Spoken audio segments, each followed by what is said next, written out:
या सगळ्या संदर्भात राजकीय वर्तुळातून प्रतिक्रिया उमटतायत। वर्षा गायकवाड आणि सुभाष गुप्ता यांनी देखील प्रतिक्रिया दिली आहे, पाहूया। मुंब्रामध्ये दुर्दैवाने घटना घडली, ज्याच्यामध्ये 10 ते 12 लोक जे आहेत ते ट्रॅकमध्ये पडली आणि त्याच्यामध्ये दुर्दैवाने 5 लोकांचा मृत्यू झाला। या मृत्यूला जे आहे ते माझं म्हणणं आहे की रेल्वे मंत्री आणि रेल्वे प्रशासन जबाबदार आहे।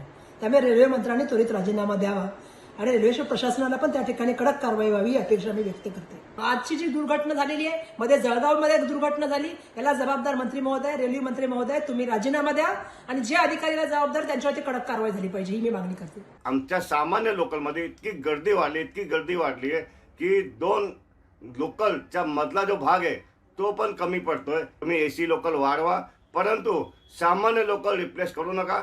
त्याच्या कारणाने भरपूर सामान्य लोकलमध्ये गर्दी होते, लोक बाहेर लटकून जात आहेत। हे तुम्ही विचार करा आणि उपाययोजना करून सामान्य लोकलला तुम्ही कमी करू नका, हा आमचा म्हणणं आहे।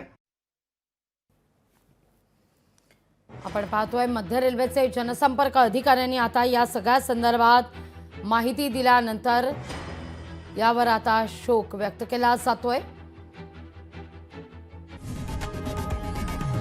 लोकशाही मराठी ऐका, पहा, जागरूक रहा।